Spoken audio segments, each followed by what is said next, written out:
The Legend of the Northern Blade. Chapter 5. As long as there is wind, there will be ripples one. Ugh! Jin Mu Wen groaned as he regained consciousness. He blinked and realized that his arms had been tied. He was in a small, dark room with no windows. The feel and construction of the room was familiar. So Jin Mu Wen deduced that he was in one of the Northern Army fortresses. Underground bunkers. Hey Emph, it took you quite a while to wake up. Suddenly, a torch was lit and a man shouted right into his ear. He was temporarily blinded by the sudden bright light, but Jin Mu Wen recognized the speaker's voice. It was Jiang Pai San, the mercenary captain who had arrived at the fortress not long ago. Jiang Pai San was currently sitting in front of Jin Mu Wen. Behind him stood several members of the Third Company, including Seo Mu Sang, Wen Jiak Sim, and Yu Gyung Chun. Jin Mu Wen immediately understood what had happened. I was kidnapped right in my front yard. That's right. It seems you're a smart kid. And you're Jiang Pai San. Jin Mu Wen glared at Jiang Pai San. Jiang Pai San grinned, revealing his ugly yellow teeth. You got that one right too. Why did you kidnap me? You already know the answer, don't you? I want to hear it directly from your mouth. What gave you the audacity to kidnap me and throw me into a prison inside my own house? Huh, as I expected, you're just a harmless, knave little boy, even though you look like a venomous snake. Jiang Pai San stood up and approached Jin Mu Wen. Jin Mu Wen felt like a giant. Angry wild boar was closing in on him. Jiang Pai San was just that big and fierce at 6 feet tall.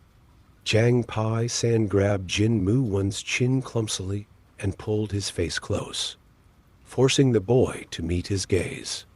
Because of a good-for-nothing like you, we have to spend 3 years rotting away. So, you have to compensate us. You want compensation? Yes. What kind of compensation are you talking about? I don't remember hiring you. Don't you work for Heaven's Summit? Kid, I really don't like the way you're looking at me now. It makes me want to dig your eyes out and boil them. Jiang Pai San nodded to a man behind him. The man's name was No Ji Kwang, who was the Third Company's most skilled person at torture. He was also one of Jiang Pai San's lackeys. So Jiang Pai San trusted that he would do whatever he told him to. Okay, kid, let's start with the milder techniques. No Ji Kwang took out a scalpel with a blue-colored blade. No Ji Kwang lightly brushed the scalpel across the back of Jin Mu Wen's hand. Jin Mu Wen's skin split open, and blood began to flow out 1 drop at a time. The scalpel blade was so sharp that Jin Mu Wen didn't even feel any pain until he saw the blood-covered wound. Gah, groaned Jin Mu Wen. The pain was worse than he'd imagined, as if a nerve had been cut. I don't want to hurt you, but in my line of work, you learn to do a lot of things whether you want to or not. How to torture someone is one of them. I've never done it to a kid before, but it shouldn't be too hard to make you talk. No Ji Kwang placed the scalpel next to one of Jin Mu Wen's fingertips. The feeling of cold metal against his sensitive skin made Jin Mu Wen shudder, but the determination in his eyes remained undiminished. You sure you want to do this? What do you mean, kid? Do you honestly think you can get away with this? Coo. I don't know what you're talking about. You're an orphan, and no one will care about you even if you die here. If you really think that way, then you're a fool. No Ji Kwang's eyes widened at Jin Mu Wen's insult. He felt like he had been humiliated by the brat. Squelch. No Ji Kwang's hand quivered, causing the scalpel to stab into the delicate flesh, right under Jin Mu Wen's fingernail. Ah heh, screamed Jin Mu Wen. his entire body twitching and jerking like a fish out of water. His eyes turned red and swollen, and his teeth clenched together forcefully from the unbearable pain. "What did you just call me? Dare to repeat yourself, kid? You are an idiot." Fuck. Furious, No Ji Kwang twisted the scalpel, causing Jin Mu-Won's fingernail to snap in half. The pain from both the broken fingernail and the scalpel digging further into his flesh was so intense that Jin Mu-Won couldn't even scream, only widen his eyes in shock. Seo Mu-Sang and the others watching fervently shook their heads. "I'll give you one last chance. Did you call me an idiot?" "Yes, you moron. You motherfucking cocky son of a bitch." No Ji Kwang grinned evilly. Still trembling, Jin Mu-Won glared at No Ji Kwang with bloodshot eyes. "Tsk, I'll tell you why you're a total dumbass. It's 'cause you don't even realize that you've taken a step closer to hell. Why, you little. Do you know why Heaven's Summit is keeping me alive?" No Ji Kwang and Zhang Pai San hesitated for a moment. They realized that they had been so blinded by the prospect of treasure and secret martial arts that they hadn't even thought about the consequences of harming Jin Mu-Won. "Do you think that you're smarter than the group before you? Do you honestly think that they haven't tried doing the exact same thing you're doing now?" said Jin Mu-Won in a grave tone, blood flowing from his cut lips. He had bitten down on his own lip really hard in order to endure the excruciating pain. Despite that, he did not forget to stare daggers at No Ji Kwang. The look in his eyes was so cold and frightening that even No Ji Kwang was taken aback. Zhang Pai San was unmoved, though. He stepped forward. "Are you trying to threaten me, brat? Don't bother. Your threats don't work on me. If you don't want to suffer more, hurry up and tell us where you hid the treasure. The longer you resist, the more painful this is going to be. Do I sound like I'm threatening you? Like I said, your threats mean nothing to me." Boiling with rage, Zhang Pai San nodded at No Ji Kwang again. That was the signal to continue with the torture. No Ji Kwang nodded back in acknowledgement and put the scalpel under another one of Jin Mu-Won's fingernails. However, before he could do anything, Seo Mu-Sang stepped forward and said, "Captain, aren't you going a bit too far? What have you been affected by the brat's nonsense? He's just making up stuff so that he can get away from being tortured." Zhang Pai San waved him away dismissively, but Jin Mu-Won turned to face Seo Mu-Sang, saying, "Do you think so too? That I'm merely making up stuff so that I can get away from being tortured?" Seo Mu-Sang met Jin Mu-Won's gaze. It was obvious that Jin Mu-Won was in great pain. He tried to pretend that it didn't hurt, but his shaking, shivering body betrayed him. If Seo Mu-Sang chose to turn a blind eye to his suffering now, the boy would probably die. In the end, though, he couldn't bring himself to do that. The reason was Jin Mu-Won's eyes. Although Jin Mu-Won's eyes were filled with pain, there was no fear in them. His resolve had not wavered in the least despite the torture. Seo Mu-Sang had never seen another child Jin Mu-Won's age with such eyes. This kid? Seo Mu-Sang turned to look at Zhang Pai San. Zhang Pai San repeated his orders for No Ji Kwang to proceed. But Seo Mu-Sang interrupted him, saying, "Captain, why don't we try talking to the boy first? We can torture him again anytime if he doesn't say anything meaningful." "What? We can't be sure if he has any motives. But it wouldn't hurt to be careful, right?" said one Jiak Sim. "I agree with them, Captain," added Yu Gyung Chun. Zhang Pai San looked like he still wanted to continue, but the other men seemed to share Seo Mu-Sang's opinion, so he had no choice but to give up for now. He crouched in front of Jinmu 1.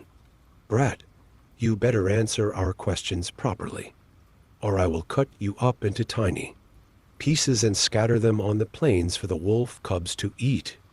I'm sure they'll love you for it. You're threatening me again. You.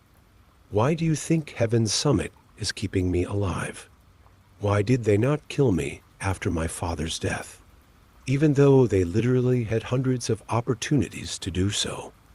What makes you think you're smarter than the ghost of Zhuge Liang of the Nine Skies, who made the decision to let me live, even though my life isn't worth a fucking cent? Jiang Pai San made an ugly face when Jin Mu Wan brought up Xiao Moon Hua. Xiao Moon Hua, a member of the Nine Skies, the rulers of Heaven's Summit. It was a name that Jiang Pai San dared not mention, an existence far above his station. You little rascal. What I meant was that I'm a hostage. A very valuable hostage, said Jin Mu Wan, smiling. The smiling face of a child covered in blood was more disturbing than pitiful. As Jin Mu Wan's eyes scanned across the crowd, each full-grown man who met his gaze couldn't stop themselves from shuddering as shivers ran down their spines. What do you mean you're a hostage? Think about it. What value would I have as a hostage? Jin Mu Wan's voice possessed a strange charisma that made people listen closely to what he said. Even Xiao Mu Sang had been drawn in without realizing and started to seriously consider the meaning of his words. Jin Mu Wan's value as a hostage. Just who would value this kid? After the disappearance of the Silent Night, the power balance in the world had shifted. Heaven's Summit stood at the very top, while the large sects and clans were still fighting for dominance. But none of those factions would value Jin Mu Wan. If there was someone, they would have to be related to the Northern Army. Wait, the Northern Army? Suddenly, Jiang Pai San and his men remembered something. The warriors of the Northern Army. After the fall of the Northern Army, the four pillars set up base in the Central Plains. In exchange for their betrayal, all of the Miram factions had previously agreed that they would be given land. Most of the warriors of the former Northern Army had joined the Four Pillars, new factions. However, there were some who had not. Although these people had lost their roots, they were still not a force to be underestimated. Should they decide to rebel against Heaven's Summit, the entire Central Plains would descend into chaos. Even those who had joined the Four Pillars would get involved in the rebellion, alongside their former comrades. On the surface, no one dared to challenge Heaven's Summit. That did not mean that the possibility didn't exist. The world's powers existed in a very delicate balance that could be shattered easily. What will happen if Jin Mu Wan dies? Will his death enrage the former Northern Army warriors who have become wanderers? If that happens, the warriors who follow the Four Pillars will rebel too. The Four Pillars would never allow that to happen, and neither would Heaven's Summit. Jiang Pai San bit his lip and groaned, "Ero. Now think about what will happen to you guys. To us, would Heaven's Summit let you guys off if they found out that you obtained the Northern Army's treasure or martial arts? No way. Even if they spared your lives, they'd still expel you. To make things worse, you tortured a hostage like me. If that gets out, the Four Pillars will move, and you guys are all as good as dead." What? The other men's faces turned pale as the realization finally hit them. In particular, No Ji Kwang, who had been the one directly torturing Jin Mu Wan, was utterly horrified. "You guys should understand the situation you're in now, right? We could just kill you secretly. How long do you think you could hide my death? If you think you can hide it forever, then go ahead and kill me." Jin Mu Wan stuck his tongue out at Jiang Pai San. But Jiang Pai-san hesitated to retaliate. Everything was just as Jin Mu-Wan had said. Even if he killed Jin Mu-Wan and ran back to the Central Plains, Heaven's Summit would definitely find him, because Heaven's Summit was the world itself. Now, untie me and treat my wounds. After that, I will start considering what you can do to compensate me. Jiang Pai-san clenched his fist. Deep down, he knew that Jin Mu-Wan was right. However, his egotism was preventing him from accepting the truth. Seo Musang walked up to Jiang Pai-san and whispered in his ear, "Even if he's lying, we have to let him go. Arg, we've already searched this place, right? And we didn't find any treasure or hidden martial arts manuals. The only thing here is the kid. We could easily kill the brat. But on the off chance that what he says is correct, then we'll all be executed along with our families." Jiang Pai-san's face trembled with rage, but in the end, he had no choice but to agree with Seo Musang. "Untie him and send him back to his room," ordered Jiang Pai-san. The men obeyed and freed Jin Mu-Wan from his restraints. Jin Mu-Wan forced himself to his feet and grabbed his shaking, throbbing finger. The fragments of his broken fingernail fell to the ground. Jin Mu-Wan stared daggers at Jiang Pai-san and declared, "I will never forgive you. I'm letting you live for now. But if I ever find out that you were lying, I'll personally break all your bones. It seems that I didn't make myself clear enough. What do you mean? This is my home, and you are an unwanted guest. From now on, I want you to behave like a proper guest should. That means you're not allowed to search my room for no reason. You already know that the stuff in my room is mostly trash anyway. So stop wasting your time and efforts.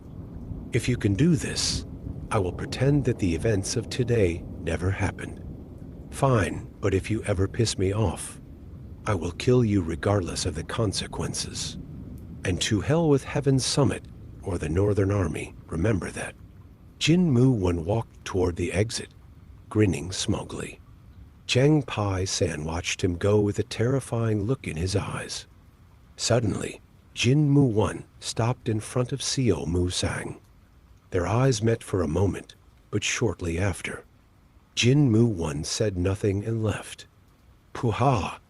Jin Mu-Wan let out the breath he had been holding. The pain he had been trying so hard to ignore finally hit him. Although he had only lost one fingernail, the pain was beyond imagination. Jin Mu-Wan was now absolutely certain of one fact. The human body was much weaker than one would expect. Even what appeared to be a minor wound could hurt like hell. If he hadn't possessed inhuman resolve, it wouldn't have been possible for him to bargain with Jiang Pai-san. My value as a hostage. Why would anyone believe that shit? No one actually thinks the remnants of the Northern Army are a threat.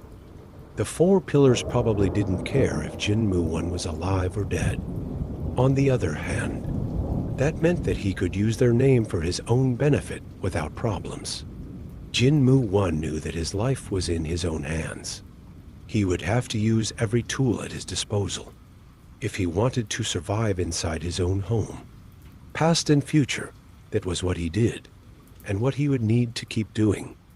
Drenched in blood, Jin Mu-Wan walked back toward his mansion, the setting sun casting a long shadow behind his lonely back. Here, we come to the end of this chapter for today. Do not forget to follow our page on Facebook, or subscribe to our channel on YouTube, and like the video and leave your comment, and we will meet you in a new chapter.